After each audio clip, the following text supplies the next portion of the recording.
makapag-business tayo. Kasi dala-dala natin ang back office natin sa cellphone lang, online lang.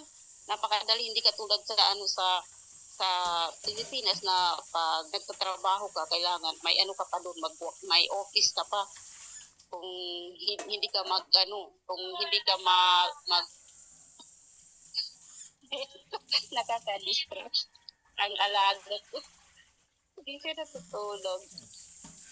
Hindi katulad. Pag empleyado ka kasi, ano yan eh. At saka, what I mean, pag hindi ka pumapasok, parang wala kang sahod. Wala kang sahod pag hindi ka pumapasok. Dito kay Lidcode, kahit na may konting sakit ka, makakapasok ka sa sa business mo, magawa mo ang business mo kasi sa cellphone dala-dala mo eh. Hindi mo naman siguro bibitawan ng cellphone mo. Ako nga kahit na nasa dito nagtrabaho, binubulsa ko ang cellphone ko para kada may mag-message, ma-replyan sila kagad, may magtawag, masagot sila kagad.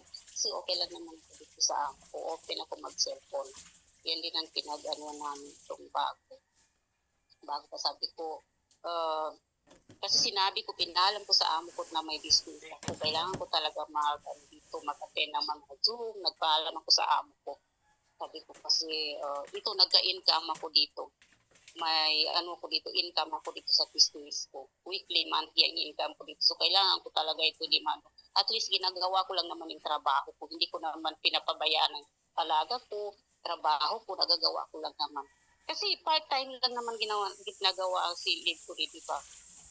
Part-time lang natin ginagawa. Hindi naman whole day na nagtatawag-tawagan ka, nag-message ka. Kung ano lang, halimbawa kung may magtawag sa iyo, lang sasagutin mo lang sandali. Saka pwede mo na pag masagot mo, ipulsa mo na yung cellphone mo, headset ka lang, makakuskus ka ng CR dyan, dyan, mga CR dyan lahat, malilinis mo na, nagtawag-tawagan ka, pagka may free ka na, pwede mo na yung video call, kasi siyempre, inaano mo pa yung entertain mo pa yun. Pag ilalatag mo na si Lidcode, ayun na, pwede ka na mag-ayos doon, mag-video call na kayo.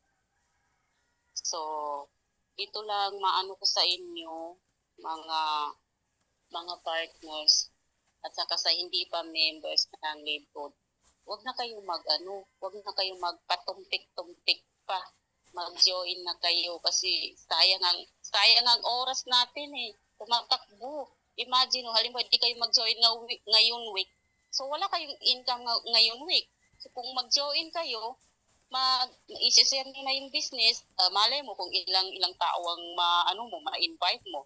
So, kikita ka na kaagad. Pagka following week, ma-receive na yung commission mo. Kung hindi ka pa mag-decide, nasasayang yung oras mo, wala kang income. Di ba? Tapos, yan ang ko ba sa pag-focus tayo kay Lidcode. Ito lang ko sa inyo. Mag-focus tayo dito kasi pag nag-focus ka, iba talaga makarating dito. Dito mo talaga ang pangarap mo.